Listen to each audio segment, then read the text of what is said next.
Fala galera, estamos aqui no nosso primeiro episódio, é isso, Léo? É o Isso, primeiro? é o Primeiro episódio primeiro. da terceira temporada, olha, falei tudo errado. Primeiro episódio da terceira temporada do nosso podcast Osteopatia Científica e hoje nós estamos aqui com mais uma atração internacional, que a gente já teve bastantes atrações internacionais nas outras temporadas e agora a gente já começa com uma, é internacional, mas fala português e é torcedor do Boca Juniors. Será que vocês vão saber quem é? Dale, Charlie, como estás? Olá a todos, como vai vocês? Tudo bem? Boa noite para todos. Um prazer estar aqui. Obrigado pelo convite. Boa noite, Carlos. Como é que vai? Prazer em Boa receber você noite. aqui no nosso podcast. Hoje é um papo de hermanitos. A gente trocar Así es. muita ciência por aqui. Grande prazer. Prazer. Olha, uma coisa que a gente sempre fala é assim: esse podcast a gente nos considera privilegiado porque a gente traz todas as pessoas que a gente gostaria de conversar e aí a gente pode perguntar tudo que a gente quiser. Então, antes de qualquer coisa, eu queria avisar que não existe assunto proibido. Combinado? Ah, que bom. Combinado. Pode falar do que quiser, não tem problema, tá? Só a gente vai colocar só um limite aqui. É importante a gente dizer que o Pelé é o primeiro e depois tá o Maradona e todos os outros. Tudo bem? É só isso. Ah, tudo bem. Então tá bom, valeu. É só Mas questão vamos, estatística. vamos pegar um limite. Agora somos os campeões do mundo, né? Isso, a gente do futsal, né? A- Agora, campeão do mundo não, Isso. futebol. Futebol de verdade. Para Se eles meninos, não. tivessem ganhado a Copa de Futsal, ele falaria que também que são campeões do futsal. São É, campeões. Óbvio. Tá vendo como é que é, né? É, igual que exato. vocês. Exatamente. Eu acho que isso aí tem uma coisa que a gente tem que estimular mesmo, sabe por quê? Porque eu acho que é a única briga de verdade que a gente tem com os argentinos. Fora É. isso, a gente não tem motivo nenhum para brigar com vocês. Tirando o futebol, os esportes competitivos, assim, qual é o motivo da gente fazer uma guerra? A gente não precisa, a gente só quer doce de leite, alfajor e vinho. Tá tudo bem, É, tá tudo verdade. bem. É só isso, a É, gente troca. Aí a gente manda umas frutas, a gente faz todo esse intercâmbio, não tem problema. Cachaça e vamos que vamos. É. Charlie, verdade. seguinte, o nosso primeiro quadro que a gente faz aqui Sim. é um quadro de que a gente faz um comentário de uma notícia científica do site Science News, que é um site que tenta traduzir de uma forma mais popular as publicações da revista Nature. Então é interessante porque assim, são notícias de papers, né, de estudos sérios, né? E é feita uma tentativa de tradução para o idioma local, né? A fala mais popular. E por causa disso, a gente gosta de comentar essa notícia porque assim, para mostrar que se a gente não simplificar a ciência, não adianta nada. E essa é a função do podcast também. E a notícia Verdade. de hoje fala o seguinte: isso já aconteceu comigo, por isso que eu até peguei essa notícia, que a pressão arterial pode se modificar para ficar extremamente alta se o braço do paciente não estiver posicionado de maneira apropriada. E eu acho isso muito interessante, porque já aconteceu comigo mais de uma vez, da minha pressão dar tipo 17 por 11 e o profissional assim, nossa, mas o que que aconteceu? Eu falei, não sei. Aí mediu de novo, tava 14 por 10. Então, assim, esse tipo de procedimento, né, precisa ser padronizado, porque senão a gente vai ter problema, né? É, mas faz sentido, né? Sim, É, o sistema cardíaco é um sistema que mexe muito, é muda o tempo todo, sensível, porque né?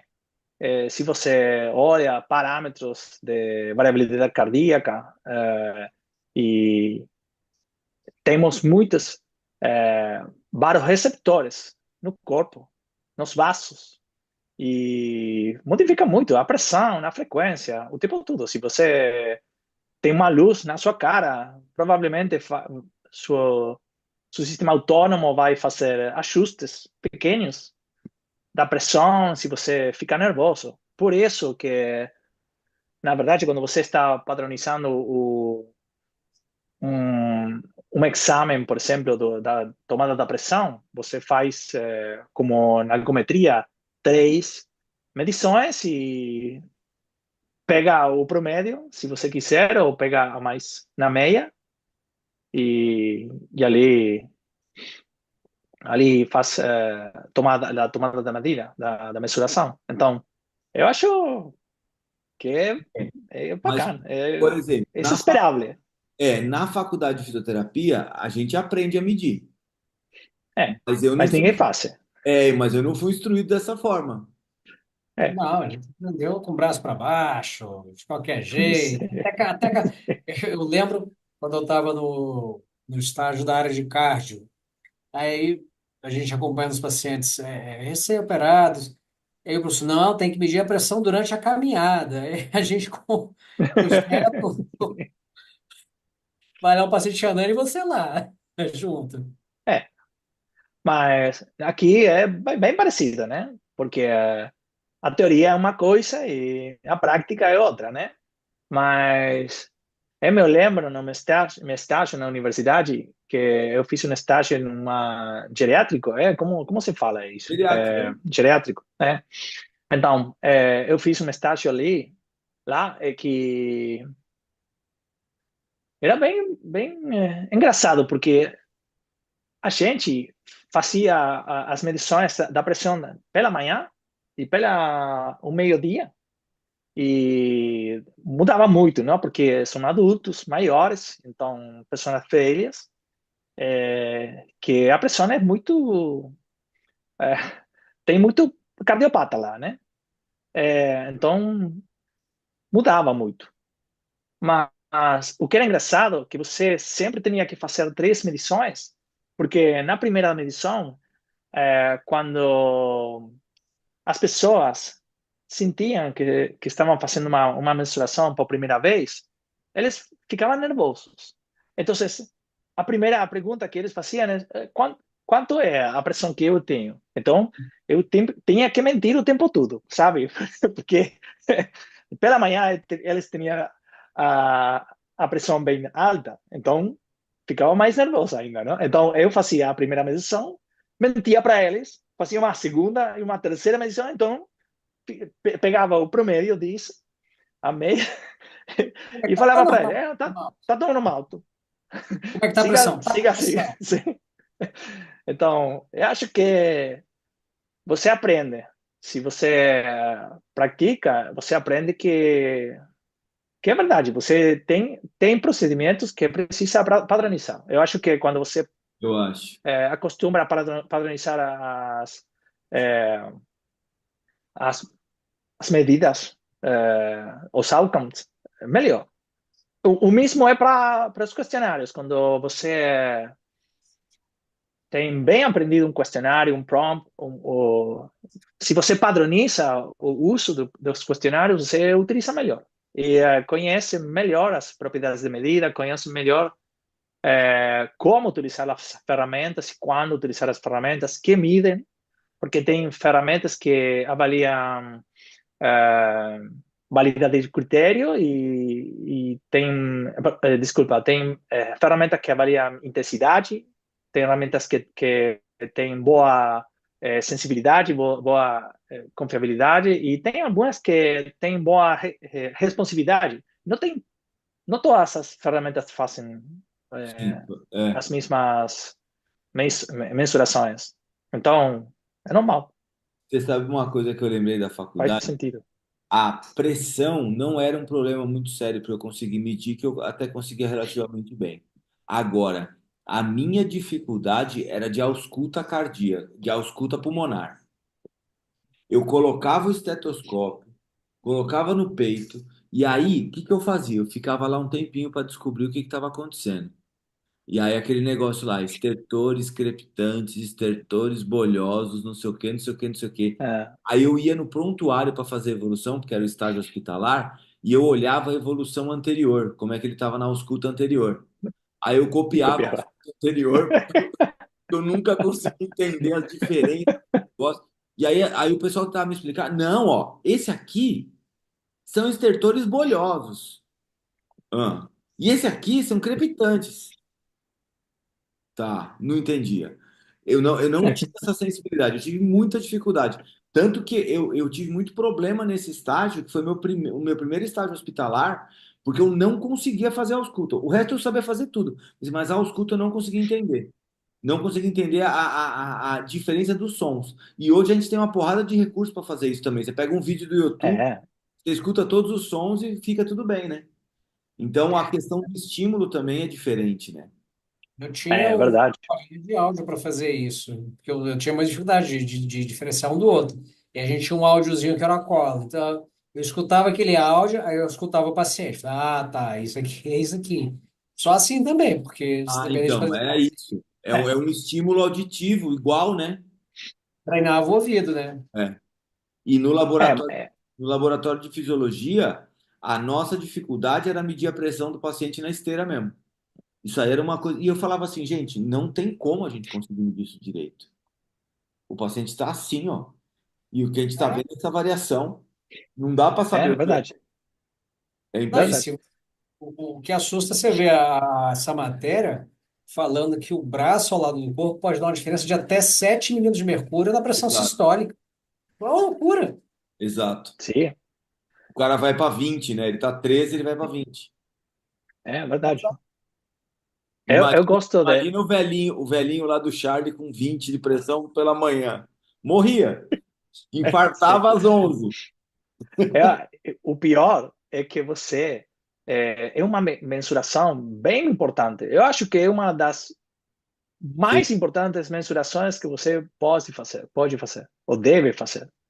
É, na verdade, deveríamos fazer para todo mundo.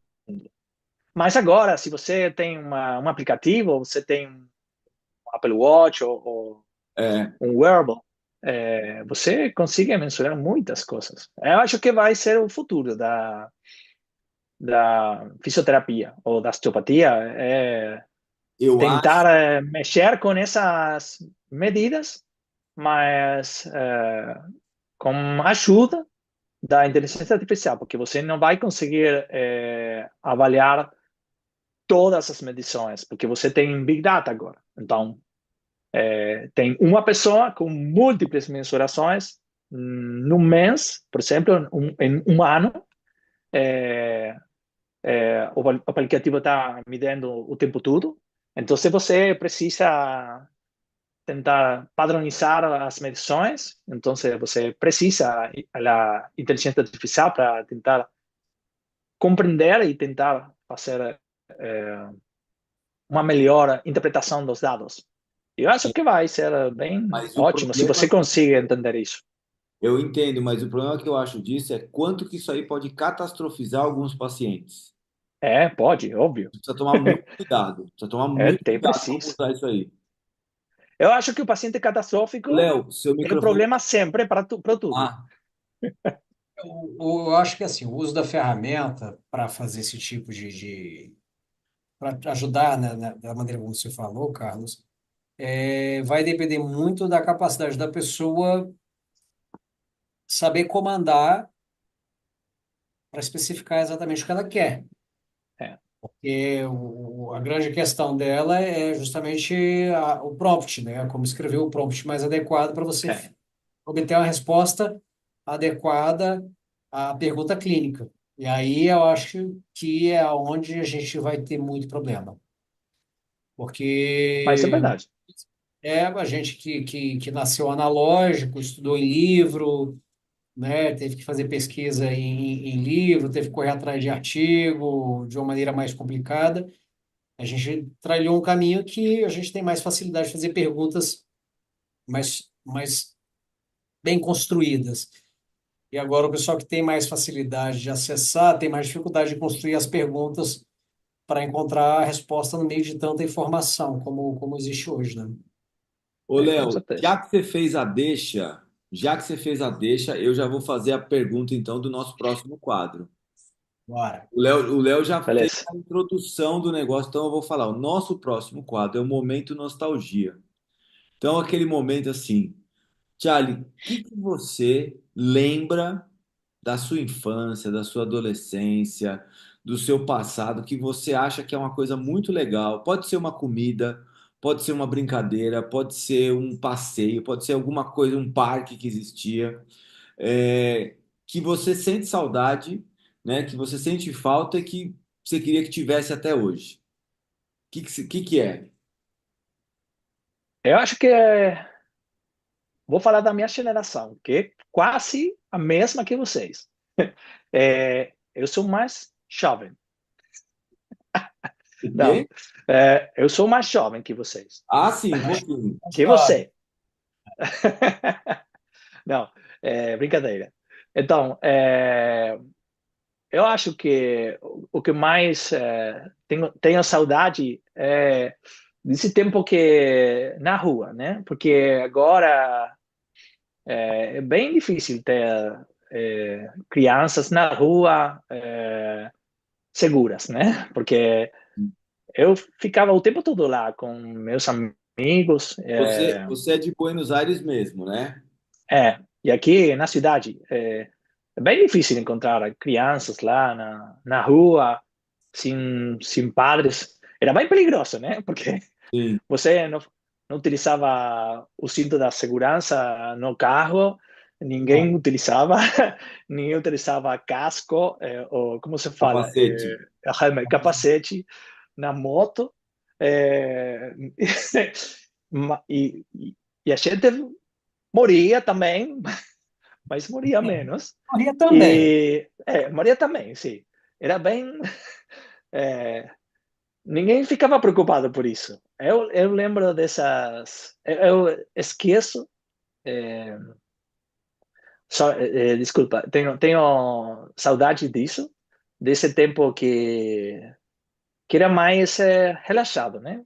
Porque você sentia uma segurança na rua e na população, É. tudo.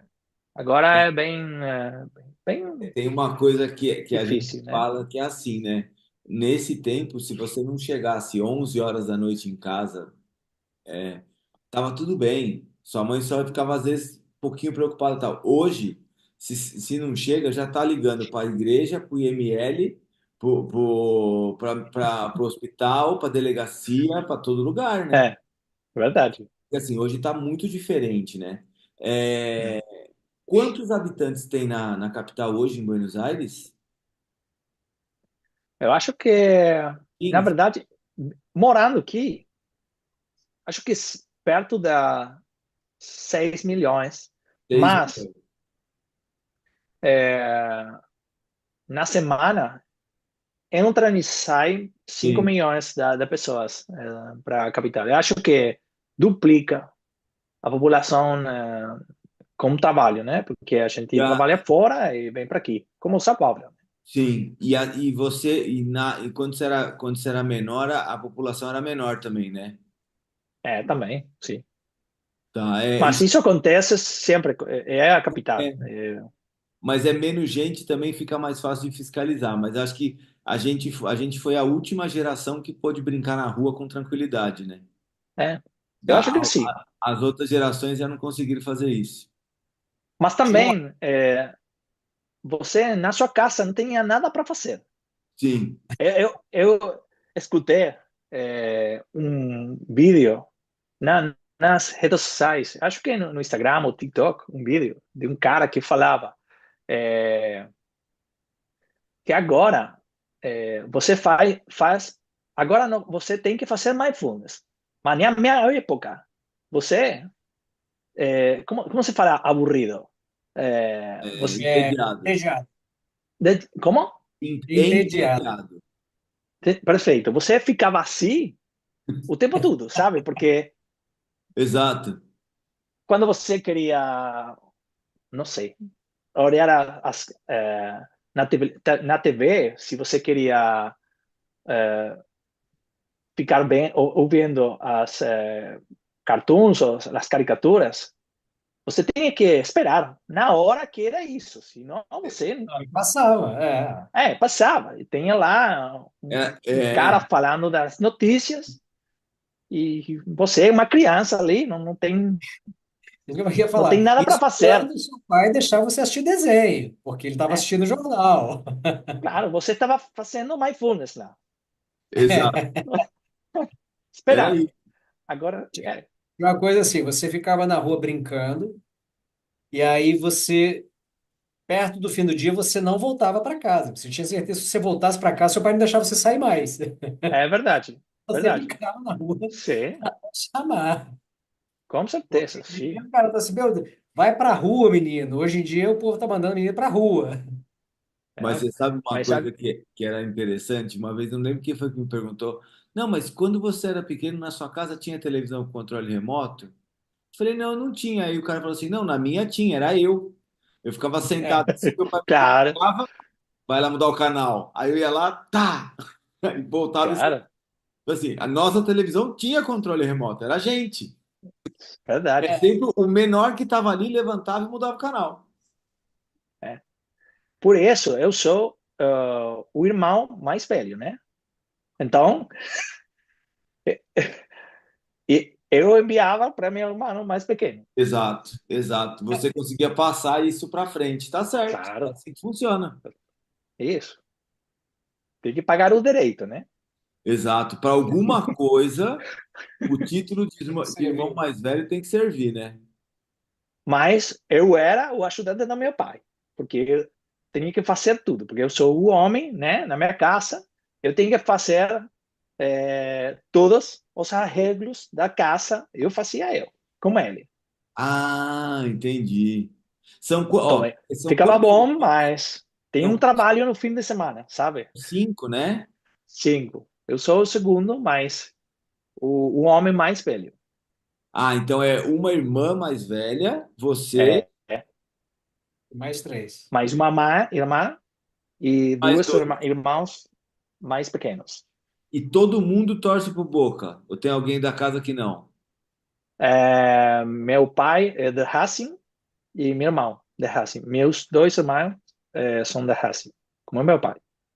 Mas Ah, na minha casa é do Boca tudo, entendi. E nenhuma todo irmã mundo. casou com ninguém do River. Sim, claro. Ah, entendi. Aí não tem jeito. Mas Aí não tem como controlar, né? É o amor. não tem jeito. Não tem jeito.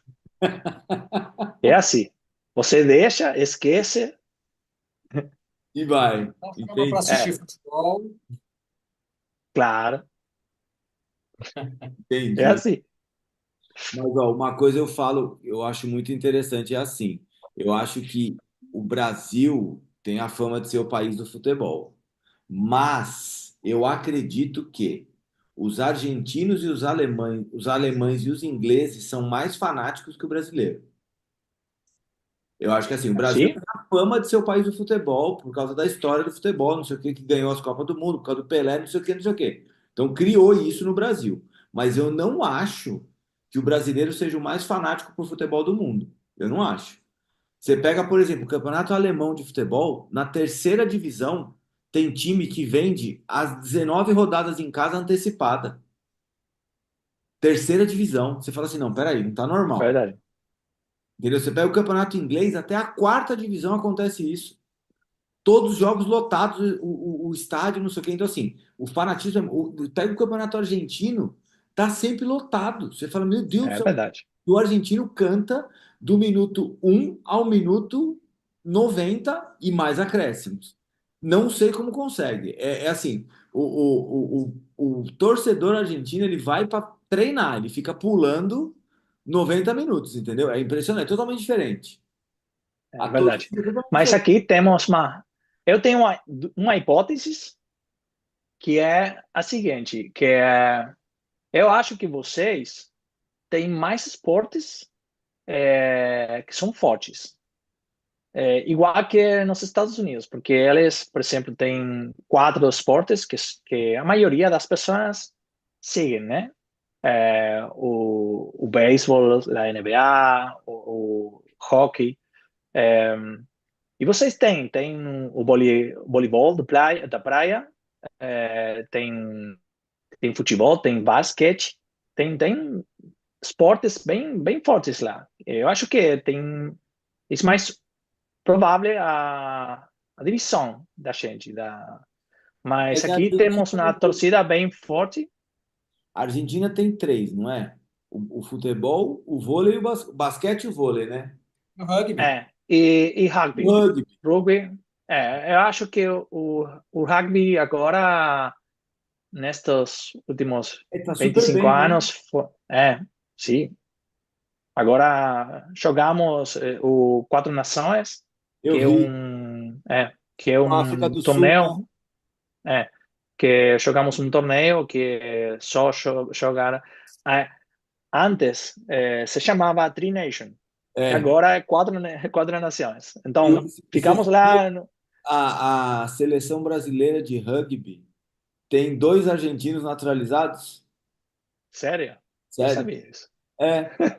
Tem dois Mas argentinos pode que ser. naturalizaram para jogar aqui, para jogar pela seleção Pô. brasileira. Mas Acontece. não tem. É, acontece, mas se você não tem cultura disso, se os meninos não jogam de É. pequenininhos, é difícil que. Não é um esporte que você aprende depois de grande, né? É É, um esporte que é muito não de é. muito fundamento. Aqui É, no hóquei de patins, alguns esportes você não consegue aprender. Tipo, basquete, se você aprender depois de 14, 15 anos, você ainda joga bem.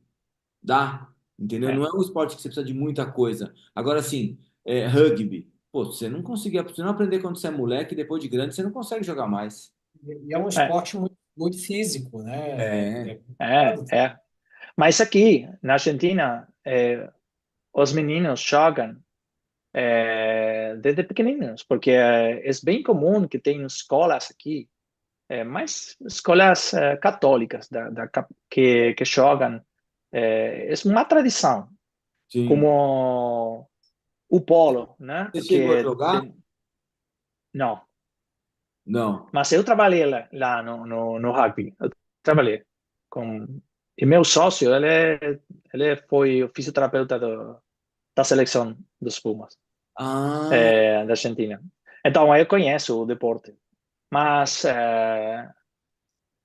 aqui eu acho que é a cultura, porque vocês em todo lugar do Brasil tem um menino ou uma menina jogando futebol, né? E aqui também. Então é natural para nós que a gente tente fazer futebol. Qualquer ah, argentino, qualquer mas eu brasileiro vou falar um joga negócio. futebol. Mal ou bem, pero joga. Tem uma cidade na Argentina que eu já fui e eu me assustei porque não tem futebol. Chama San Juan. San Juan? Não, San sim tem. Juan. Não, é impressionante. San Juan é a capital do hóquei de patins. Hóquei Ah, patins. verdade. Eu Mas entrei, tem futebol. nós descemos com a seleção brasileira de hóquei, eu era fisioterapeuta da seleção brasileira de hóquei, a gente desceu no avião em San Juan, a gente começou a olhar as crianças na rua jogando hóquei de patins. Eu falei, não, não, isso não tá normal.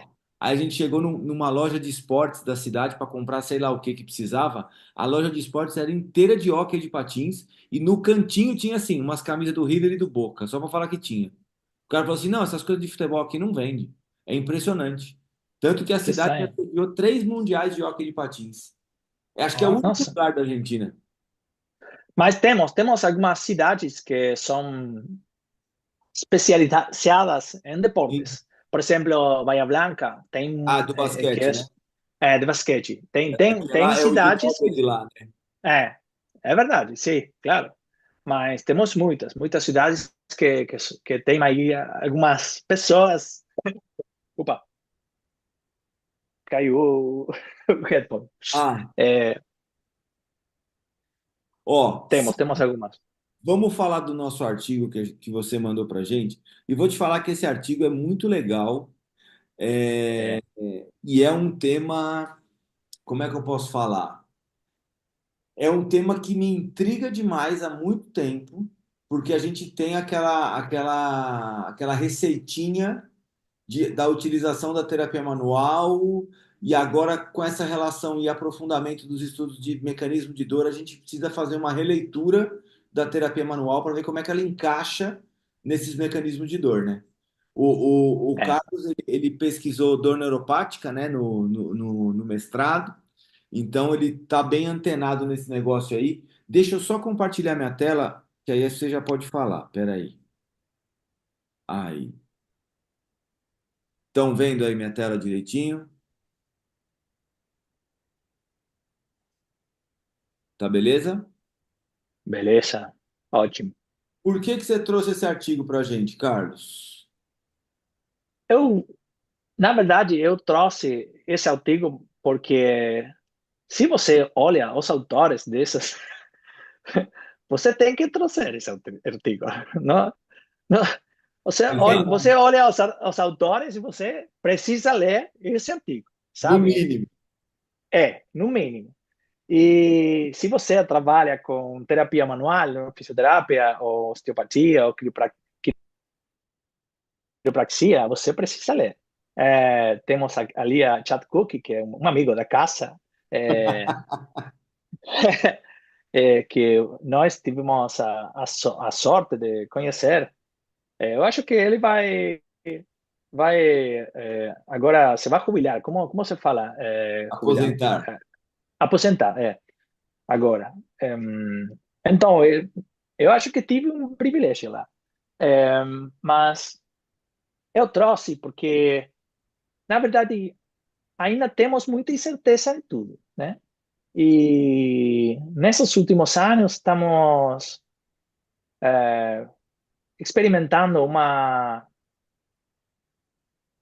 mudança bem forte na medicina. Eu não vou falar só da fisioterapia, porque eu sempre falo que eu tento fazer um raciocínio que é uma pergunta, na verdade.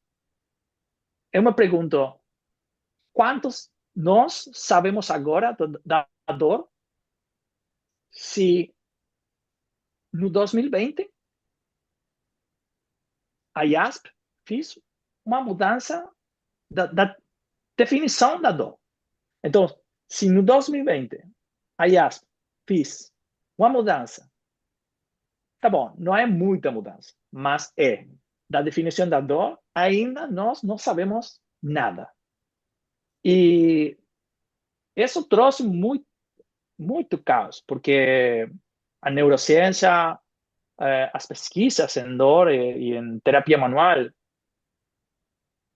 tentam explicar o que está acontecendo com a profissão.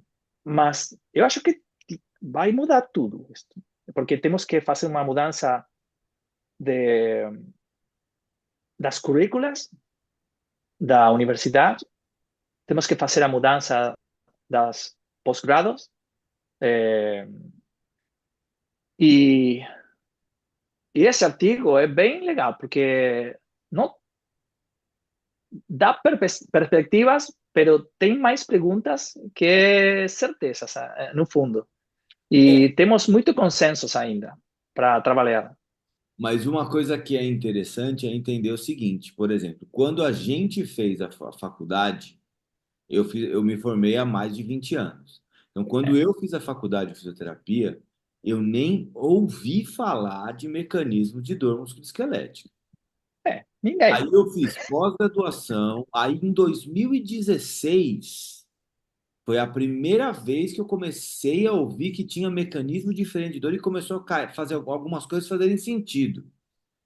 E hoje é imprescindível para qualquer profissional que trabalhar na área musculoesquelética conhecer os mecanismos de dor para poder definir a É. intervenção. E Sim, quando a mas gente fala de terapia manual, a gente trabalha com terapia manual. O Carlos é osteopata, professor da Escola de Madrid, trabalha com terapia manual, tem consultório disso. O Léo também e eu também. Então, assim, a gente atende o paciente. E a gente sabe que aquele cara que tem uma dor nociplástica, a gente vai manipular por um motivo. O que tem uma dor neuropática, eu já tenho que pensar diferente. E o que tem uma dor nociceptiva, diferente. Então, assim, se você olhar, nós três estamos fazendo a manipulação. Mas verdade. cada um está pensando num contexto diferente. Isso que é o legal. E isso que a gente precisa aprofundar demais para ontem, né, no ensino, né? O que o Carlos Uhum. falou é interessante, porque assim, a gente que tem mais de 20 anos formado, a gente aprendeu que tinha dor aguda subaguda e crônica. Acabou. Crônica. É verdade. Só tinha isso. É, Só tem esses três tipos de dor. E se vira.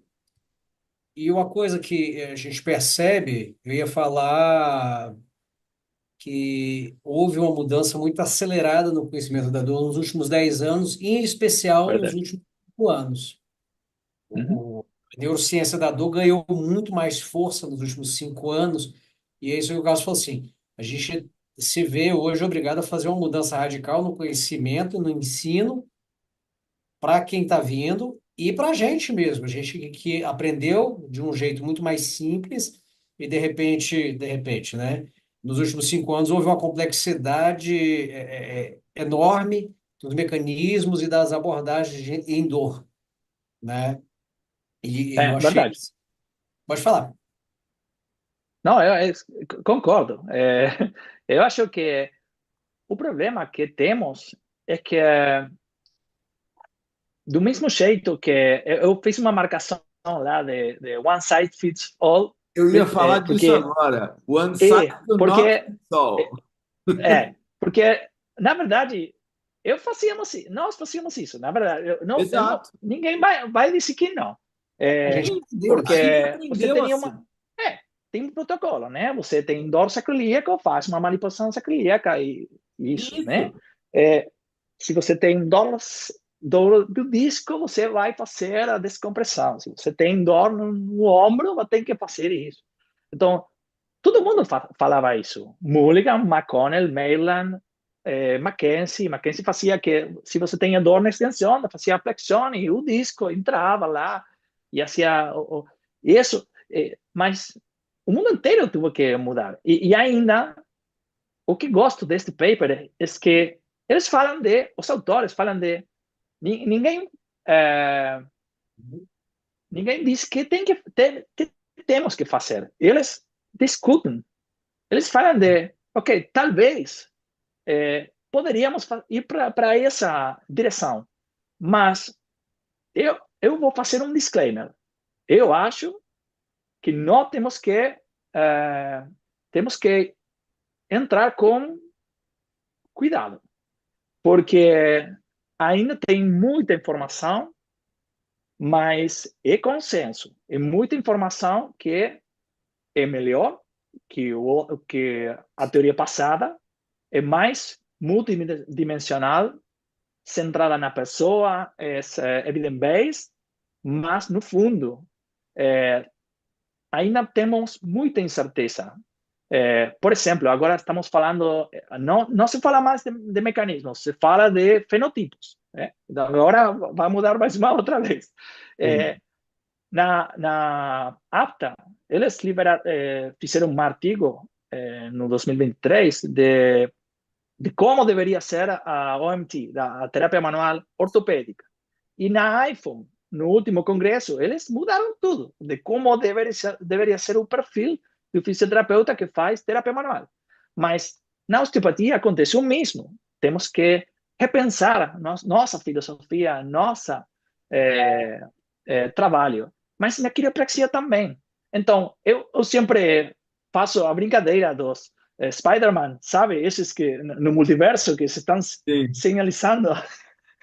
Eu acho que vai fazer um jeito assim, né? Porque na reabilitação esportiva é bem parecido também. Tem ali o fisioterapeuta, tem o treinador, o preparador físico, e tem, na Espanha, tem, por exemplo, um readaptador físico, que é um jeito no meio do É fisioterapeuta. o, Então, e nos Estados Unidos tem passa, o trainer, né? o mesmo, O é o mesmo. trainer é esse Então, cara, que faz um pouco de cada coisa. eu acho que vai fazer um overlapping nas profissões, porque agora temos que saber um pouco de psicologia, porque você tem que saber fazer cognitive funcional therapy, por exemplo, ou talvez educação em dor, em ciência da dor. Você precisa os soft skills, precisa também entender como funciona o sistema imune, então precisa conhecimentos da imunologia. Então, eu acho que, no fundo, ninguém sabe para onde vai, mas acho que ainda temos muito novos nesta área. Então, eu preciso fazer um stop e não ir direcionados como temos que fazer isso, sino mais, ok, talvez seja uma opção boa se nós sermos precavidos, né? Sim. Eu estava tentando aqui procurar uma palavra para traduzir para o português framework. É difícil. Porque eu não sei. Porque o título do artigo tá desenvolvendo, seria a Para estrutura, nós é marco teórico. é, a estrutura da terapia manual em relação aos mecanismos de dor. E aí, Uhum, o Charlie falou aqui dos 18 autores do estudo, que são autores realmente que vale a pena, porque você tem, ó, além de Chad Cook, você tem Bialowski, você tem uhum, Toby Hall, você tem, uhum. cadê? Eu vi mais Megan Poentedura, Donaldson, o Puente Louis Duro, Pontadura, André Lowe, Anina Schmidt, tem exato. Então, Amy assim, McDavid, é são melhor caras a gente foda. ter com atenção. Então, o conselho que eu dou para todos vocês é peguem lá, ó, JOSP Open, Research Report, leiam isso aqui. E aí eles encontraram 15 estruturas que eram 3 para dor nociceptiva, 6 para dor nociplástica e 6 para dor neuropática. Eu é, acho que os de dor nociceptiva que foram considerados foram quase todos do Poentedura, porque ele tem aqueles dois Uhum, estudos da manipulação cervical e da manipulação torácica para dor cervical. Então, eu lembro verdade. que quando ele veio para o Rio de Janeiro, eu fiz o curso com ele, ele manja muito desse negócio. E assim, a primeira coisa que me chamou a atenção foi exatamente o que veio grifado do artigo aqui, que é versus one size fits all, que é o que a gente aprendeu. E a gente precisa modernizar esse ensino o mais rápido possível, porque a gente já está atrás de muita coisa. Agora, quer ver, ó? Tem uma outra. Uhum. Cadê? Aqui, ó. Aí é um ponto você já grifou de verde e amarelo em nossa homenagem? Ou foi sem querer? É, Memoral não, Hexa. não me lembro, mas eu tenho na minha cabeça, quando faço as marcações, por que eu vou fazer? Mas eu depois esqueço por que fiz. Eu acho que você quis se sentir Normalmente eu faço confiando, né? anotações. Entendi, entendi. Mas tudo bem. E aqui tem uma parte que fala o seguinte, ó. We asked work group members and stakeholders to include techniques that address fáscia, então técnicas para fáscia, para ritmo Uhum. crânio-sacral, teorias reflexogênicas, e aí eu acho que começa a já ter alguns problemas no que é. Porque, por exemplo, a teoria do ritmo crânio-sacral está muito mais do que ultrapassada e já caída, já jogada às traças dentro da osteopatia. É, verdade. Então, e aí eles vão colocar algumas coisas assim, mas também não acharam nada. Mas me chamou a atenção que colocaram isso aí. Algumas técnicas de faces eu acho que a gente precisa estudar muito mais profundamente ainda. E essas teorias reflexogênicas, eu acho que nós já passamos por isso, né? Vou manipular não sei o que para tratar não sei o quê. Vou manipular não sei o que para tratar não sei o que lá. E a gente já sabe que não é tão direta essa relação assim, né? Então já precisa Uhum. tomar um pouquinho de cuidado com isso também. É, Quer ver? tanto que ele exclui, né? Ele pede para excluir. É. É. Aí aqui, ó. Mas Como é? no fundo, no fundo, o artigo fala de os mecanismos da terapia manual que são bem conhecidos, né? O ativação do circuito opiáceo, da liberação de endocannabinoides, da eh, inibição ou diminuição de substâncias citoquinas pró-inflamatórias e aumento das citocinas anti-inflamatórias, da teoria da comporta, do gate control e todo esse jeito. Mas, no fundo, o artigo discute se é se é bem pesquisado, no fundo, porque nós sabemos que acontece isso, mas ninguém sabe como acontece, como interactúa nisso.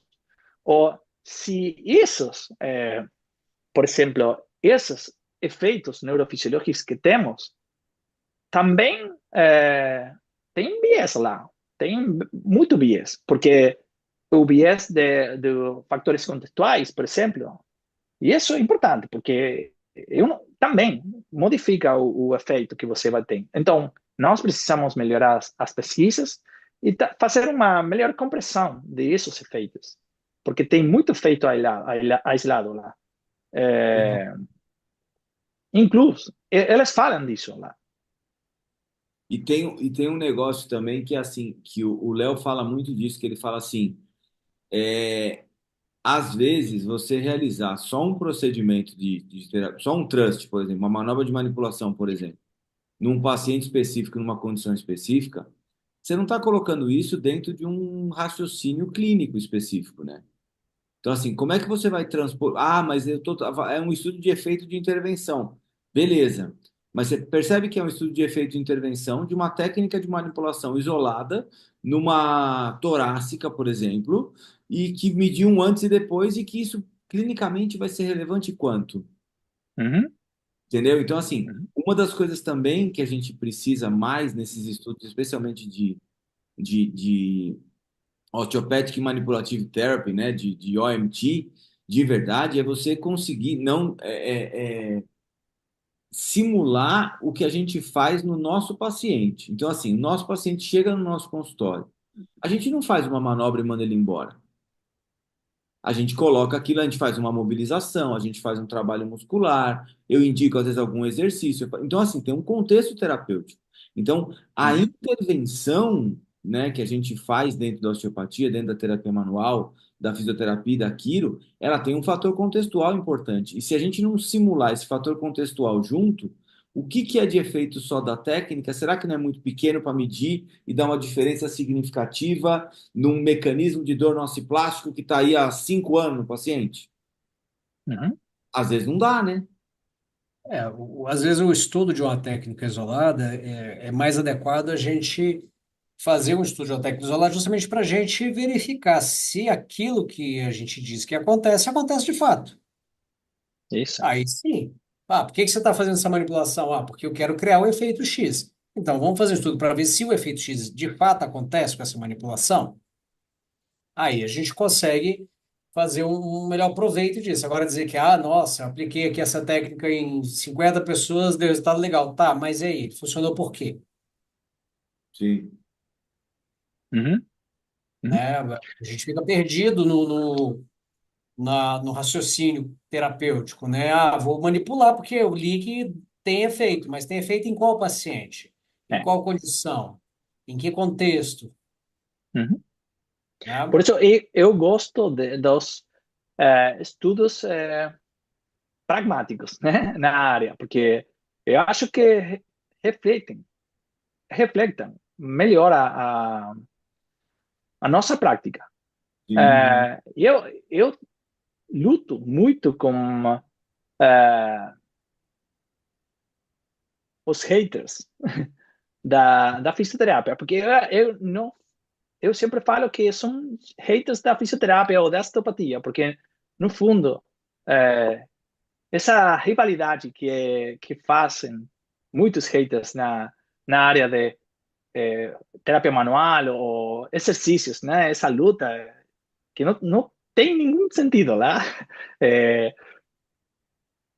fazem porque não conhecem, no fundo, o que está acontecendo. Porque eu sempre faço uma pergunta. Se você pega um ibuprofeno, você espera que o ibuprofeno tenha uma duração de uma semana se você tomar um ibuprofeno? É. Então, por que Esqueci. você espera? Por que você é tão tonto que você espera que um tratamento de terapia manual, em uma sessão, talvez uma hora, se você quiser, tenha uma duração de uma semana, por exemplo? Não tem, não Não tem, tem sentido, né? não faz sentido.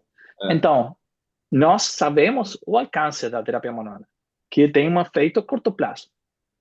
Sim. Nós conhecemos que tem efeito neurofisiológico. Mas, será que no contexto que você está falando, Leo,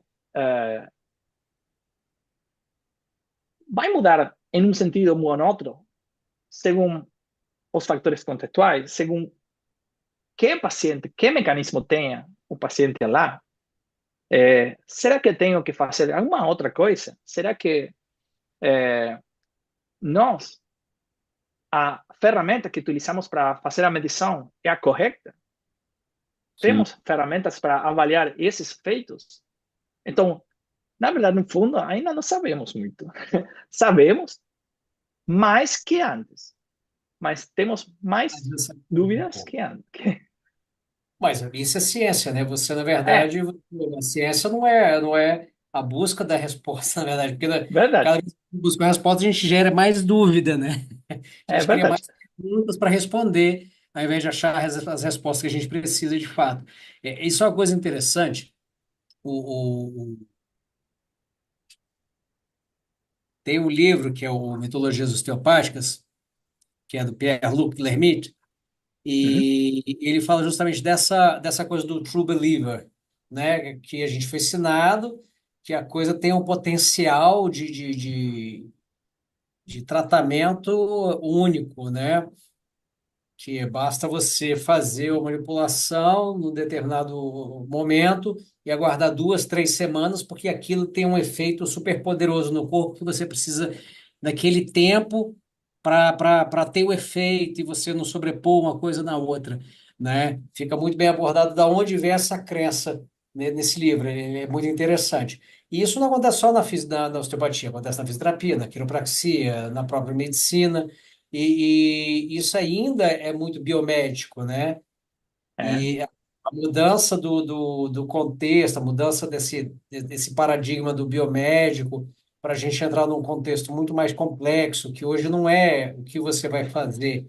É ali naquele momento, naquele instante, aquela manipulação que vai dar resultado. É a manipulação, mais o exercício, mais a orientação, mais a educação, mais o convencimento do paciente de que ele precisa mudar os fatores ambientais e contextuais que cercam o processo de saúde, doença dele, entrar naquela esfera da doença, da enfermidade, da saúde, né? A doença no contexto subjetivo, a doença no contexto objetivo e a doença segundo a percepção que ele tem da expectativa das outras pessoas e a expectativa das outras pessoas em relação a ele estar doente, né? Esses são uhum, fatores ambientais que influenciam a melhor ou a pior também. E aí que você falou, a gente hoje a gente entende muito mais, mas ao mesmo tempo que a gente entende mais, a gente tem muito mais dúvida a respeito do que a gente tem que fazer para promover de fato a saúde para os pacientes de maneira individualizada, né? uhum. Mas eu acho que é bom, porque no fundo, se você abraça a incerteza, você está certo, porque somos, os seres humanos, somos sistemas não lineares, dinâmicos e complexos. Então, você faz uma intervenção e você não vai saber para onde vai o estímulo. A chance, A né? resposta é: você tem uma incerteza na resposta, mas você tem uma probabilidade. Se você conhece a ciência e você tenta fazer uma intervenção que tem uma direção, e no fundo você espera que a mágica aconteça, né? É, Mas pode acontecer, mas não pode não acontecer também. a ciência acaba sendo a arte de minimizar o erro, né? Agora, não Verdade. errar, não dá. Eu acho que precisamos do NNT nos artigos de terapia manual, sabe? Sim, Precisamos fazer uma análise disso. exato. É isso mesmo. E aqui, quer ver, ó? Olha lá, quando eles falam de dor nociceptiva, né? Uhum, sim. Ó. Eu acho que nós, E por aí tem exemplo, uma coisa interessante que a gente fala bastante aqui, ó, e tá aqui no artigo só para uhum, gente. A terapia manual não deve ser realizada como uma intervenção sozinha, mais um componente que o Léo acabou de falar, né? De um tratamento compreensivo, multimodal e Multimodal. baseado em evidência, tal, tal, tal. Então, assim, é exatamente isso. É entender que, assim, a terapia manual pode ser utilizada na dor nociceptiva? Pode. Mas só ela vai resolver? Não. Como é que a gente aprendeu na nossa sala de aula na osteopatia? A gente aprendeu de outro jeito, porque nem quando a gente estudou osteopatia nem tinha essa compreensão dessa forma. Então, o grande problema é que algumas coisas que a gente aprendeu em sala de aula na osteopatia, elas não se aplicam mais hoje, e já está comprovado que é exatamente ao contrário do que se faz. Mas eu cansei de ouvir Uhum, um professor meu de osteopatia que é assim, não, eu uso só terapia manual e está tudo bem. Eu falava, não pode ser. Como que pode ser? Porque eu não conseguia reproduzir o mesmo resultado, né? Meus pacientes não uhum, melhoravam desse jeito. Falavam assim, meu, tá faltando alguma coisa, não é possível. E aí fica É. um desânimo do aluno, né? uhum. Olha lá, Eu ó. acho que. O que acontece é que, de novo, a gente entra naquela questão de eles querem formar true believers no ensino, e o que isso acaba fazendo com o aluno é aprisionando o aluno dentro de uma Uhum, caixa de conhecimento, e ele não consegue extrapolar a caixa do conhecimento. E aí o que acontece? O cara que é o professor, ele está fora da caixa, porque como o Leo falou, o cara resolve tudo só com aquilo ali, e o aluno não consegue resolver tudo, ele não entende onde é que ele está errando, porque ele segue a regra, ele está aqui dentro da caixa seguindo a regra, mas ele não consegue ter os resultados que o professor diz que encontra.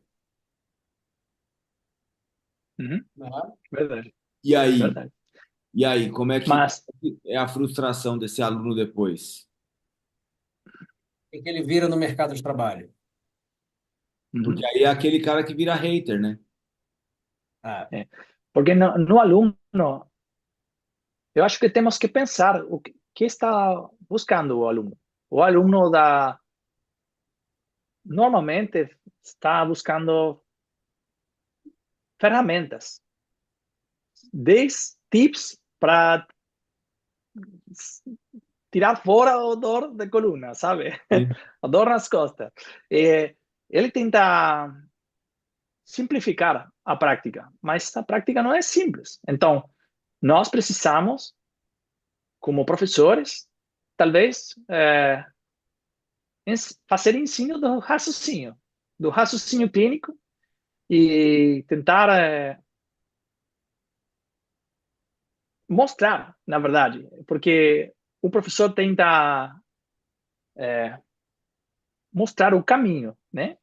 Do que creemos que é melhor. Então, eu acho que nós precisamos dar uma olhada lá e mostrar aos alunos qual é, talvez, o melhor jeito de lidar, de lutar com esse problema que temos aqui agora. Mas eu acho que estamos melhorando muito, porque agora tentamos fazer uma ciência mais focada nas pessoas, mas também os atendimentos são focados na pessoa. Então, eu acho que o futuro vai ser bem melhor. Se nós ficarmos na linha da prática baseada na evidência, óbvio. Então o osteopata não pode mais falar que ele está colocando alguma coisa no lugar, né? Não. Não dá, né?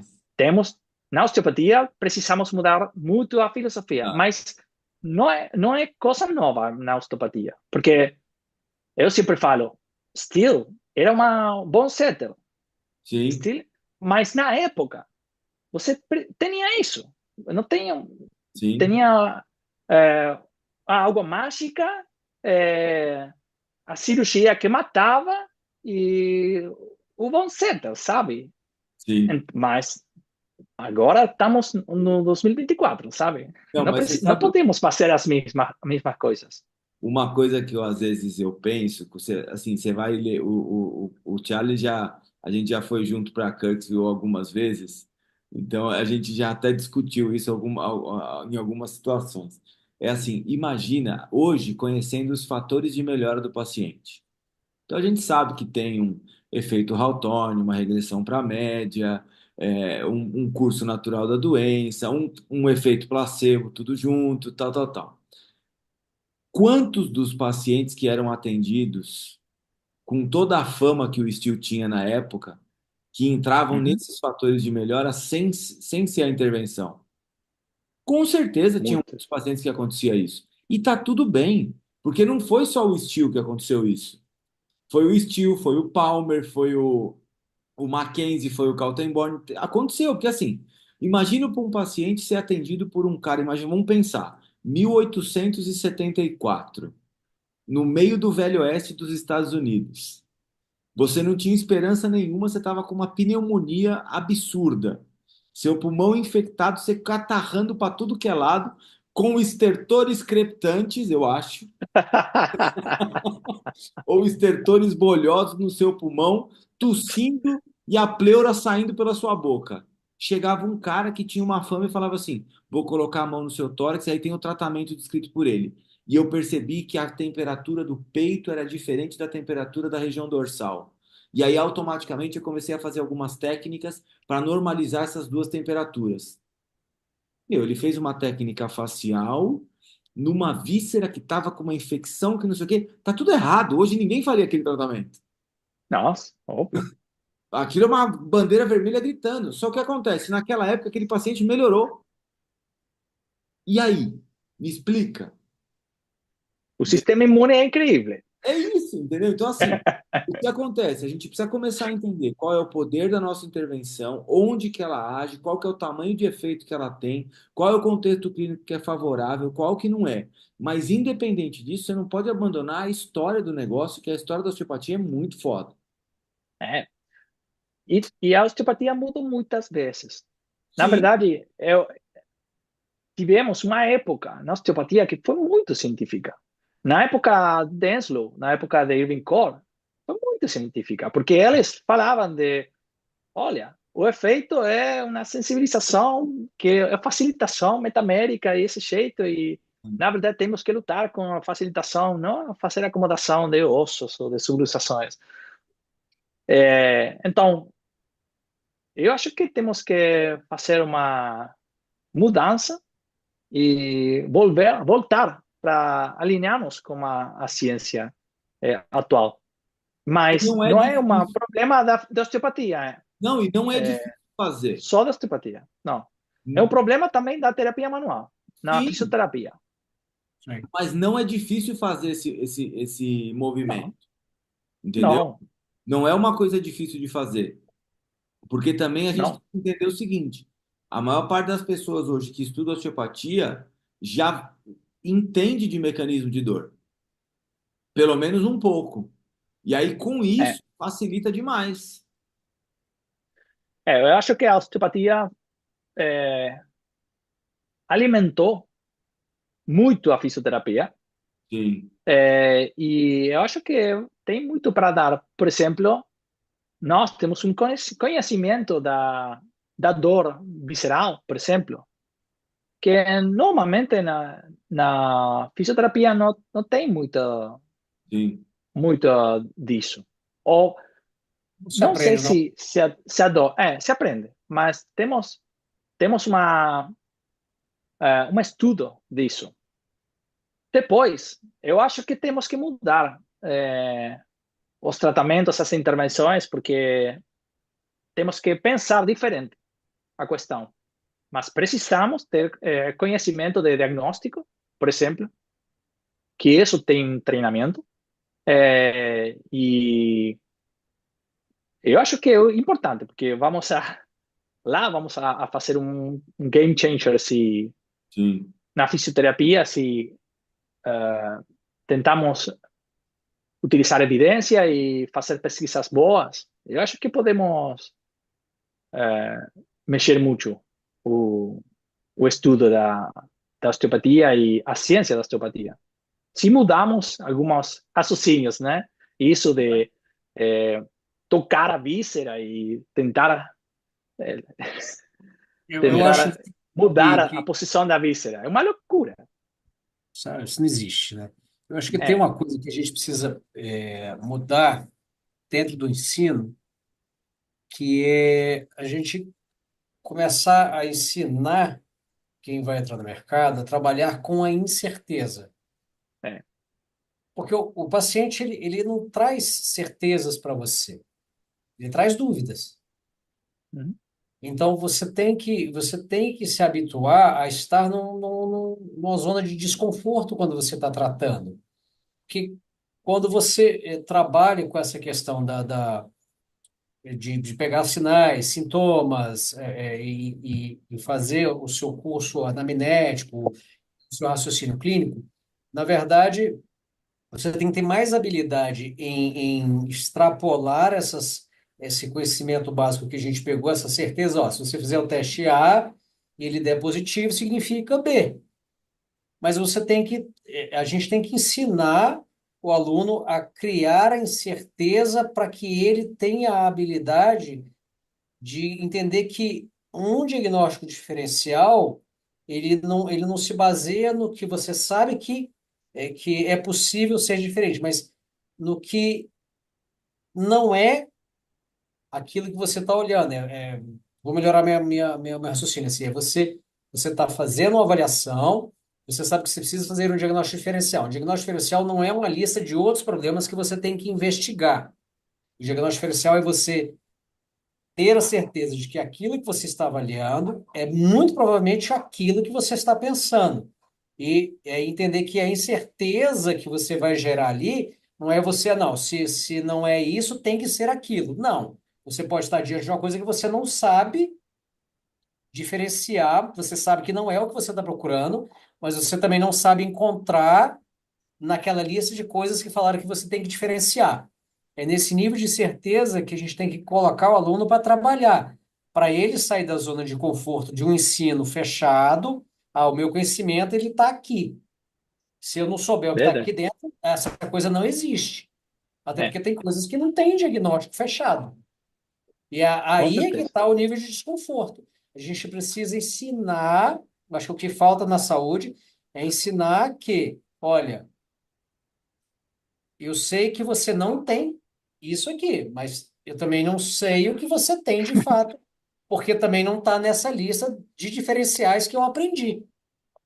E ali é onde a gente tem que ensinar o profissional a ir atrás do que pode ser que está fora do conhecimento dele.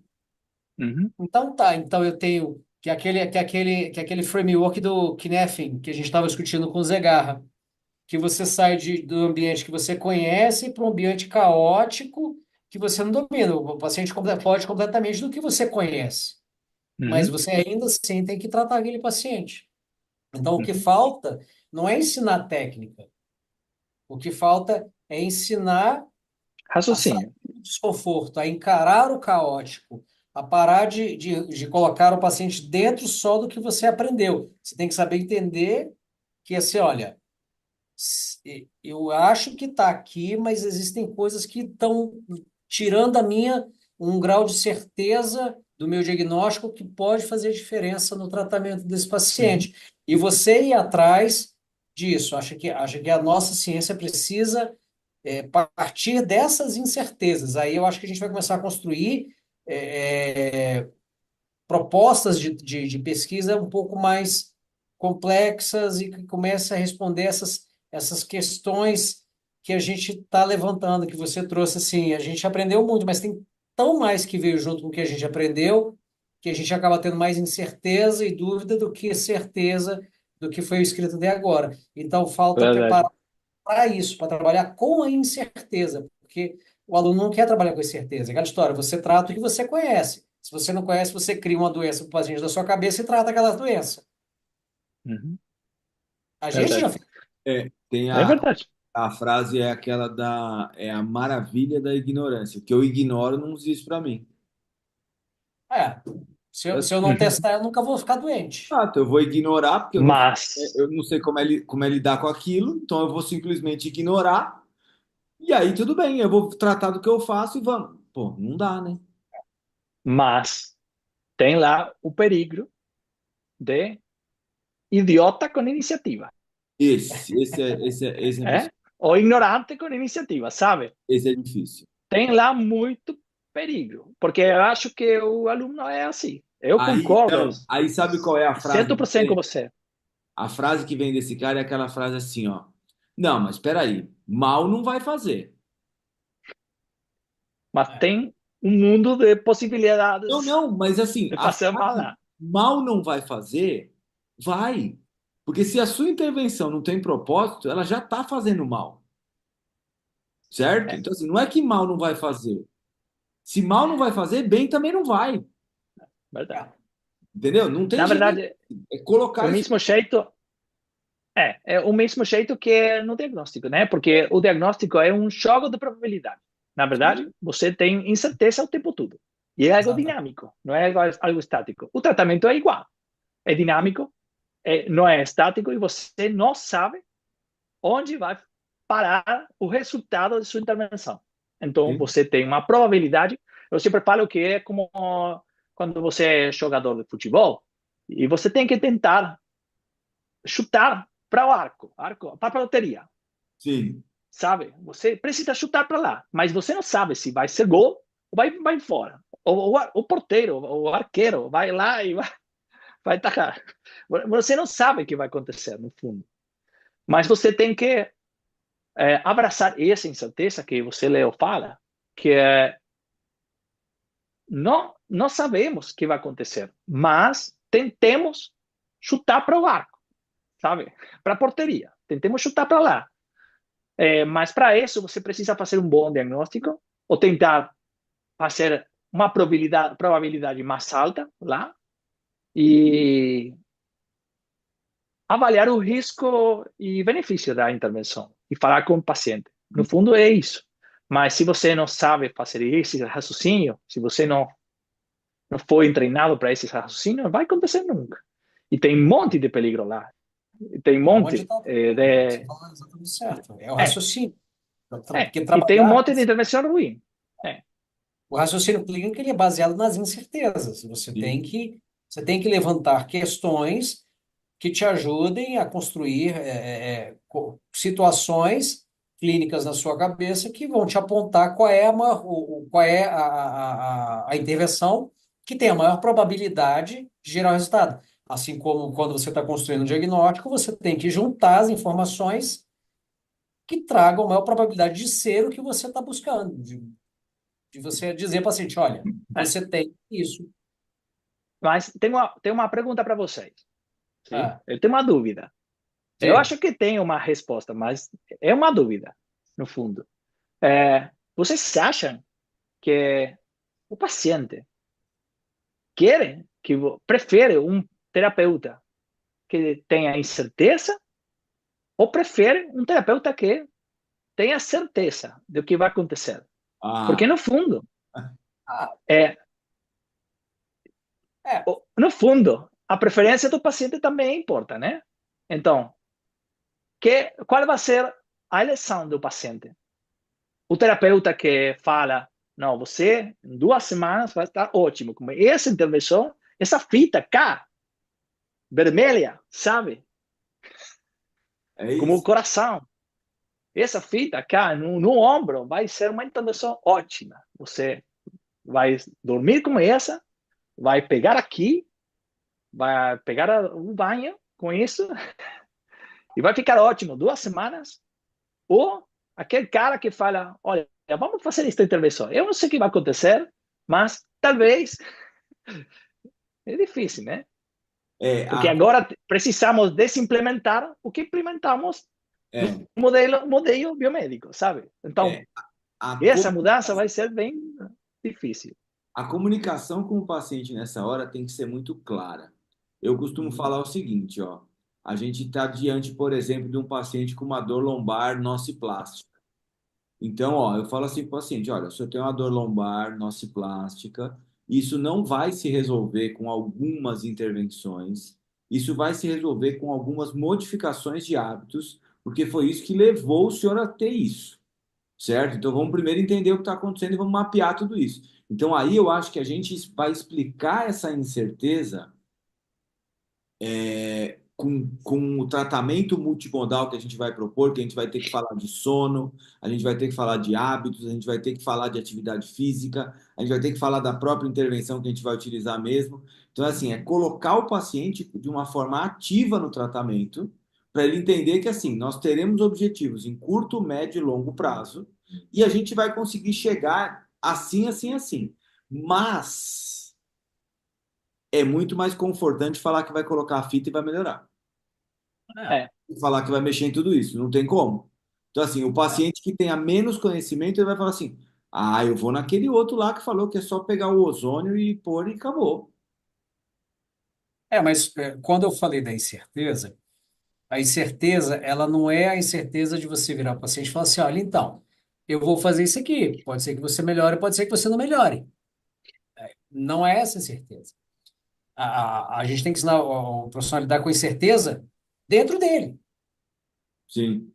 entendeu? Para ele saber fazer escolhas mais adequadas. Aí entra no que você falou, Léo. Aí você virar para o paciente e falar assim, olha, então, você está com a dor lombar, de início insidioso, que tem um componente mecânico, que se agrava com tal movimento, tal postura, alivia não sei o que e tal e tal.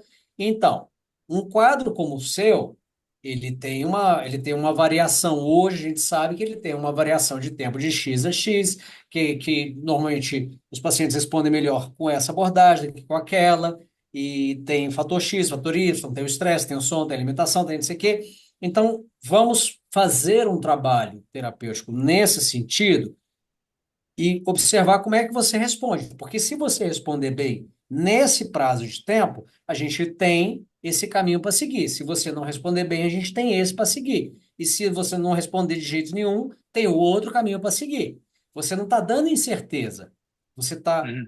educando ele na Opções. opção. A incerteza está em você. Você Uhum. tem a sua incerteza se a sua conduta vai levar o paciente ou não para aquele desfecho que você deseja, para você Uhum. traçar o seu caminho terapêutico. É dessa incerteza que eu estou falando que precisa ser ensinada.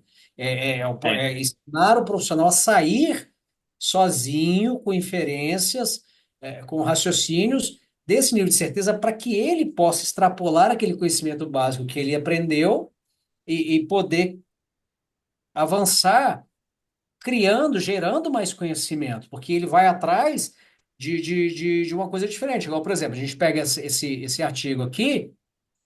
E o cara sai da casinha dele e fala assim: ah, então, vamos botar pra gente. Se a gente vamos voltar 20 anos atrás, quando a gente só trabalhava com dor aguda, crônica e subaguda. Aí a gente vê um artigo desse, a gente diz, nó, que louco, meu. Então, agora eu estou entendendo por que que aquele paciente da dor irradiada é assim, aquele da dor não sei o que é assado e tal, porque começa a extrapolar aquele conhecimento da caixinha que a gente estava acostumado, mas a gente deixou aquela porta da incerteza aberta para poder enxergar algo fora daquele padrão que ensinado. verdade. É certeza que eu estou falando, que precisa ser trabalhada no ensino. É, sim, mas se, porque o aluno, após universidade, é, fica. Tem, tem muitas pessoas lá, né? Mas a maioria fica perdido.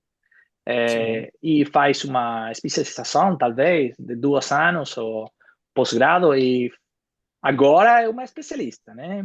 Fica uma especialista na área de isso, e, no fundo, tem um efeito Dunning-Kruger aí altíssimo, porque eu sempre falo que embrace the Dunning-Kruger effect, porque se você sabe que sabe, você está errado. Então, É, é porque ele faz se aquele você curso está que ele fala assim, treinado, eu vou te é, ensinar todos os segredos para tratar a dor lombar. Se você se é. não está aqui dentro, não existe. Mas se você está treinado, como você fala, Leo, você não vai cair nessa trampa.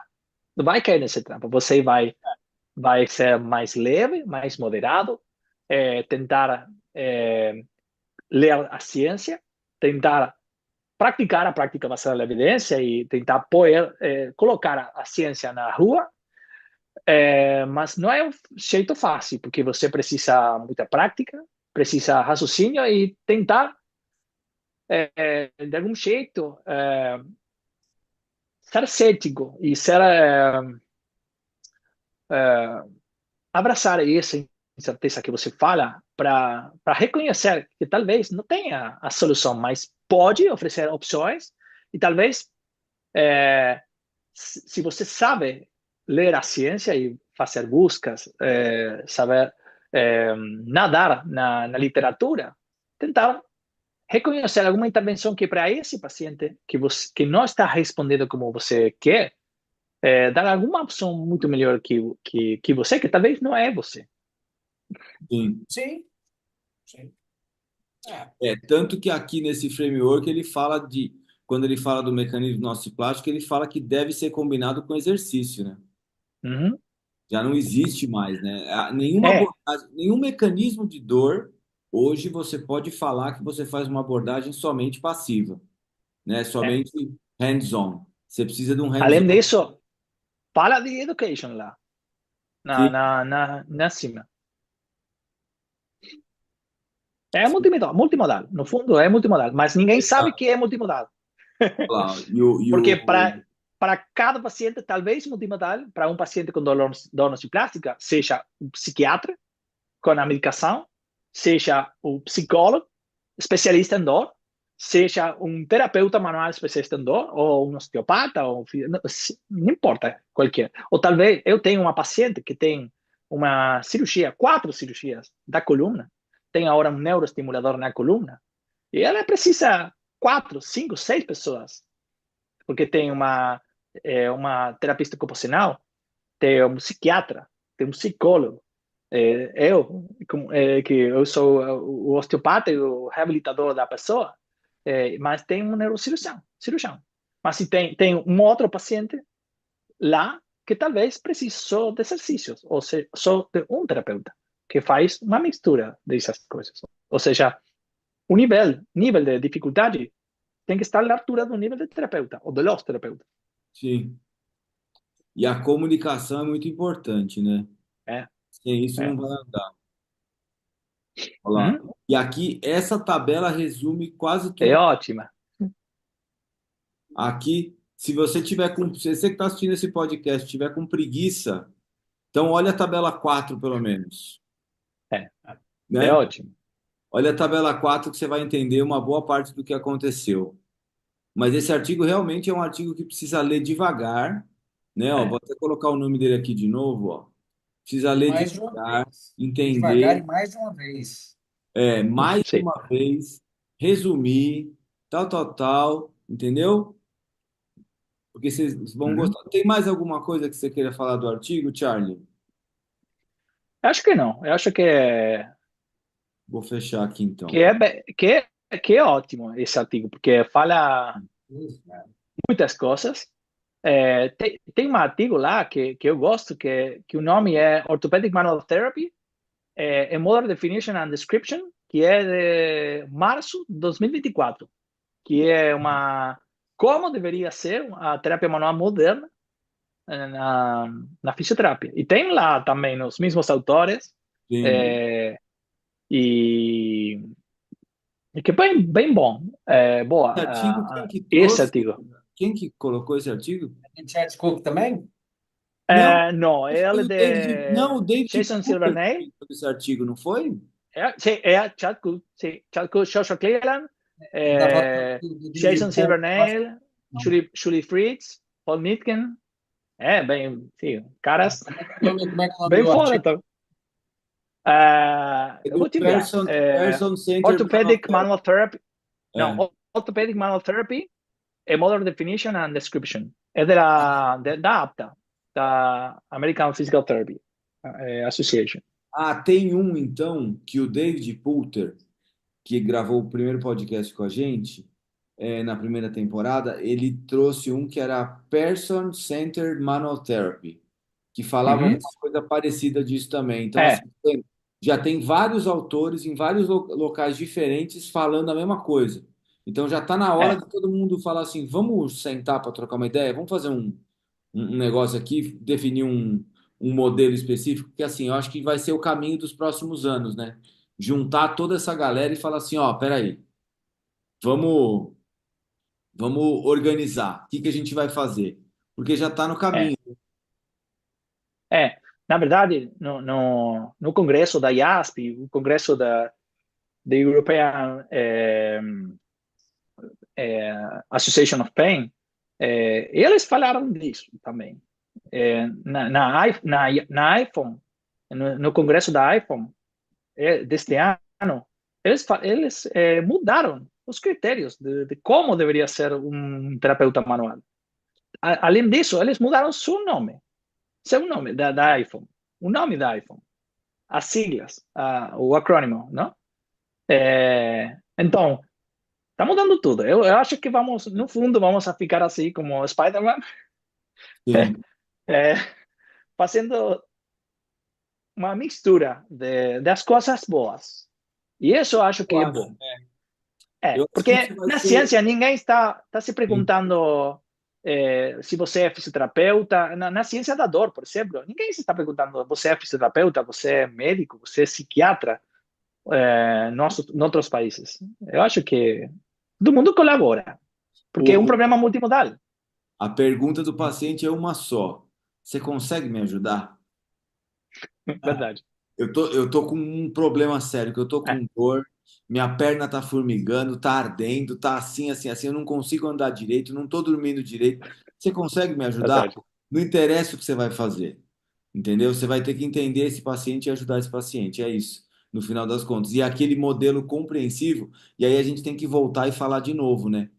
Porque, por exemplo, tem até um meme da página do Estilo Sincero que é assim: ah, modelo biopsicossocial, falo isso desde 1874. Porque, assim, quem falava dessa compreensão do paciente numa abordagem espiritual, numa abordagem da alimentação, uma abordagem psicológica, não sei o quê, o Steele falava isso nessa época já. Então a gente está falando hoje de uma coisa super ultra moderna, de entender o paciente de forma multimodal, não sei o quê, não sei o quê, não sei o quê, coisa que o senhorzinho lá, que a gente falava que lá de 1874 já falava também, entendeu? Então assim, a gente Verdade. está modernizando, mas ao mesmo tempo a gente está voltando para as nossas origens, como osteopatas, lá no Velho Oeste. Eu acho que as melhores coisas do estilo que nós aprendemos lá no Kirsville são essas. Acolher o paciente, porque ele fazia atendimentos na comunidade. A gente ia para lá atender-se e ele atendia os Amish lá. Nós fizemos isso porque é uma tradição lá. Sim. É, e tem lá um quadro que eu gosto, que você tem uma foto lá, acho, que é o quadro de estilo atendendo uma menina, uma criança com uma Ah, família na sim. sua casa. Eu gosto disso, porque no fundo é isso, sabe? Você está acompanhando o paciente no processo de autocura que tem o corpo. E talvez você está fazendo uma intervenção que pode ser boa, mas o efeito é moderado. No fundo, é moderado. O paciente faz tudo.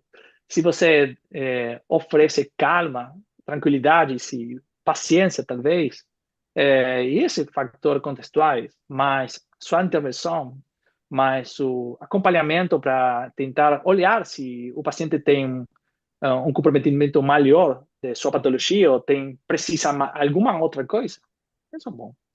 Quando tentamos acompanhar o processo de curação do paciente. É. Isso. Ô, Eu, Léo, eu achei o artigo que você estava falando aqui, Carlos, Uhum. esse publicado. Achei o artigo que você estava falando aqui. Ele foi É, publicado na Physical Therapy. é, neste ano. Eu enviei para Esse vocês. ano. Quer É, ver? sim, Olha claro. só, dá até para Pode. compartilhar aqui, né? Só o. ah, já vi. Sabe qual que é, né? Sei. Baixei, eu joguei no grupo aí. Sim. Eu falo É uma bem coisa bacana. que assim, ó, existem algumas conversas de WhatsApp minhas que tem mais evidências que um monte de curso aí de final de semana, viu? A com o Verdade. Carlos e com o Léo é uma delas. Então, um dia a gente abre a conversa e fala assim: olha o que tem de paper que a gente já trocou. Eu acho que isso é Verdade. outra coisa Temos muito. que fazer. Cara, é uma Verdade. loucura. É, A gente daqui a pouco tem que criar um grupo só para trocar paper. É não verdade. fala, O né? problema é que junta as conversas junto com os artigos, aí, cara, cadê aquele artigo? Agora lascou. E tem, assim, É. vinte e Mas eu oito mil preciso conversas. uma IA na minha WhatsApp que me filtre qual é, porque eu me esqueço onde pus, onde A coloquei esse conversa. paper que Não, vai precisava. chegar. Vai ter essa É, inteligência vai ser, artificial claro, no cara, WhatsApp para estou achar isso para aguardando. gente. Vai Claro, estou ter. aguardando. Vai ter. Agora é o Vai. seguinte, ó, chegamos naquele momento. A pergunta do Léo. Léo, abre a contabilidade da sua pergunta aí, por favor, É, e faça a sua pergunta clássica do nosso podcast, por favor. deixa eu abrir primeiro aqui os meus dados estatísticos aqui.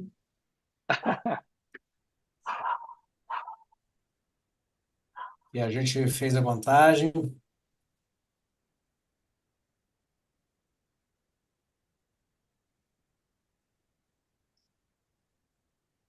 Tem opções? Não, tem Não tem opção, não. opções. Você tem que dar na lata. Ok, Carlos, direto e para, reto, sem enrolar. tá bom. Qual é a sua pseudociência favorita?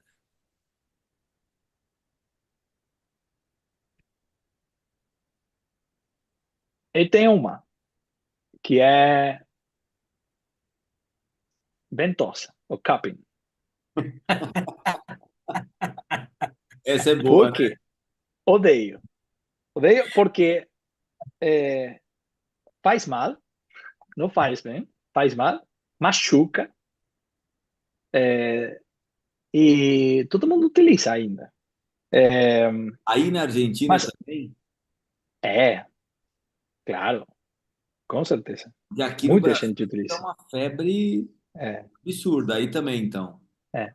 Tá lá com as machucões, no corpo.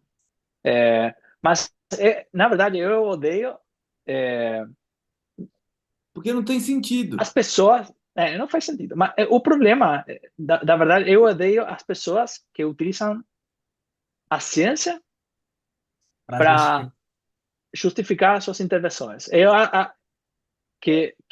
E que não conhecem como funciona a ciência. Vou fazer um exemplo. Imagina que tem um paper que fala que se você faz um thrust no joelho, é, você melhora o rango articular, o ROM, da articulação do joelho. Então, vem um cara que quer justificar que as manipulações melhoram no esporte, né? Porque, claro, se o paciente consegue movimentar melhor a dorsiflexão no joelho, então agora vai fazer uma corrida mais rápido A e agora performance aumenta. ganhou o torneio com essa manipulação que você fez. Sim? Exato. Então, Tem uma frase do esse raciocínio linear que é maluco, porque ninguém É. entende. É esse cara que, como fiz pseudociência no Djokovic, sabe? O cara que faz atendimento. Djokovic é um cara incrivelmente bom. É tão bom que tem um cara lá fazendo pseudociência e ele ainda ganha. E a gente Exato. crê que ele é bom, sabe? Isso é maluco. Você sabe que tem uma Incrível. frase do Richard Feynman, que ele fala assim: É, se você prêmio Nobel. acha que a ciência é verdade apenas porque é ciência, você não entende nada de ciência, Verdade. É verdade. né? Mas vamos à contagem. Você foi o 17º a votar. Temos 17 votos contabilizados. Nós temos uma abstenção. A Uma pessoa abstenção, não quis dizer qual era, disse que não tinha pseudociência favorita. mas tenha conflito de interesses? Não. Não. Uma pessoa, um voto para microfisioterapia, um voto para o taping, um voto para o agulhamento, É porque teve uma pessoa que votou no agulhamento e no ozônio. Então é um voto duplo. E agora, 12 votos para a Ventosa. É a 12. campeã. É a campeã. Ventosa não tem o que fazer. É, Não tem jeito. David, um americano britânico meio francês, votou na É, Ventosa. Rafael é. votou. Tem um grupo de pesquisa brasileiro no Rio Grande do Norte, na Universidade Federal de Natal, que eles estão fazendo estudos com ventosa, estudos sérios, no programa de mestrado, doutorado lá da faculdade. E um dos caras que fez esses estudos, o Kimberly, veio como convidado nosso aqui do podcast. E ele apresentou um estudo, um ensaio clínico controlado randomizado de ventosa com placebo de ventosa. O Negativo. placebo melhorou mais do que a ventosa normal. Óbvio. Você fala assim, não é possível. E aí o que acontece? Quando a gente fala isso, fala assim, gente, para com a ventosa, desencana disso, não sei o quê. É como se a gente tivesse errado falando. É, Isso é o que mais É, me incomoda. O que mais me incomoda não é a pessoa falar assim, ah, não, eu vou usar mesmo, eu gosto, não sei o quê. Tá tudo bem essa pessoa. Agora, a pessoa que eu mais tenho raiva disso é a pessoa que fala assim, mas você não sabe usar? Você sabe? Fala, mas eu não preciso nem saber fazer o curso para usar. Que é uma é. intervenção que não vai me servir para nada. Então, para que que eu vou perder meu tempo, entendeu? Vou gastar espaço no meu HD para aprender um negócio que não vai servir para nada. Mas a pessoa não consegue entender. Então, assim, esse é o pior. Porque as pessoas que usam pseudociência têm dois tipos. Tem a pessoa que é enganada e está usando, e tem a pessoa que sabe que não funciona e está vendendo o curso. é. Só tem esses dois. Tem o enganado que está utilizando que fala assim: ah, eu acho que isso aí funciona, na minha prática funciona, eu vou fazer. E o outro é o cara que assim, eu sei que não funciona, mas eu estou vendendo o curso faz quanto tempo? Eu preciso continuar vendendo. Como é que eu vou pagar minhas Qual, contas? qual é mais perigoso? O Qual que é você? Mal intencionado, né? Não tem jeito. é. Ele faz o dano Faz o que quiser. proposital. É, eu acho que para o tratamento do paciente, eu acho que o mais perigoso é que é ignorante. É, Porque ele crê que isso funciona. sim, E tem uma frase que no livro de Grieman, que o osteopata, está Certo? lá na capa, na contracapa, eu sei. que fala, se você, no, vou falar en español, ¿sí? Si en la caja de herramientas tenés un martillo, lo único que, todo lo demás empieza a parecer clavos. No sé cómo se traduce eso, mas Para quem só tem martelo, tudo é prego. É. perfeito. E é verdade, não é uma frase dele, mas é verdade, se você só é um novo fisioterapeuta ou osteopata e você só tem uma técnica, só tem uma intervenção, só tem uma forma de fazer o raciocínio, tem lá o famoso elefante no room, ¿no? No quarto, Sim. que só consiga fazer uma coisa. Então, treinar o raciocínio, treinar o pensamento cético, o conceitos, tentar escutar gente mais velha que faz podcast e tem treinamento na ciência, faz sentido. E, no fundo, tenta esclarecer melhor a prática clínica. Sim. É isso. Olha, seguinte, nós chegamos aqui ao final do nosso episódio. Te agradeço demais, Charlie. Pode fazer suas É, considerações finais. Ó, eu nem vou falar dele porque eu já conheço faz pouco tempo. Então, ó, foi muito sensacional. Depois nós vamos pedir para você voltar num outro episódio para falar de novo sobre outras coisas. Então você já fica aí aguardando. tá? Mas, cara, foi sensacional e a gente é privilegiado demais. Fala qual que é a sua rede social para o pessoal, quem quiser te seguir. E pode fazer É, considerações finais aí. Carlos, underline, eh, Carlos Tejedor, underline, DO, sí, así. Carlos, underline, Tejedor, underline, DO. E sim, acho que é isso.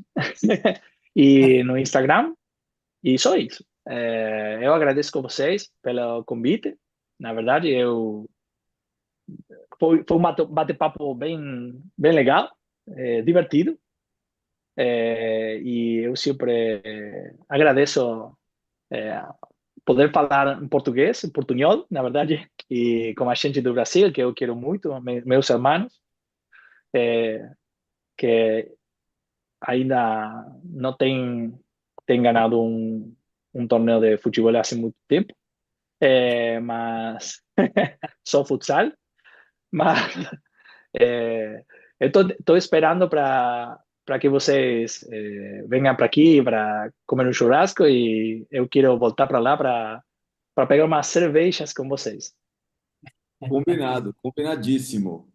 Léo, fala aí, dá o seu recado final para nós aí. Carlos, obrigado pela participação. Foi um prazer te conhecer aqui, né? Vamos combinar Obrigado. quando formos a Buenos Aires, comer um churrasco, comer muita moerra, né? Morcilha não, Uhum. porque eu não sou fã de morcilha, mas tomar um mate, Pegar um vinho. isso. E quando você vier aqui, vamos combinar também. Beleza. Eu, Um eu quero ir prazer. no japonês. Eu gosto do japonês Vamos comer um Japonês. japonês. Vamos Boa, comer um boa, japonês. boa. O Galera, Chanel recuperar da saúde dele, para a ó, gente comer o galera, japonês. é, começamos agora a nossa terceira temporada do podcast com o Carlos Terredor. Então, estamos chegando na terceira temporada aqui. Agradeço a todos vocês pela audiência. Obrigado mais uma vez, Carlos. Valeu, Léo. Tamo junto. Um abraço, boa valeu. noite. Grande Nós. abraço.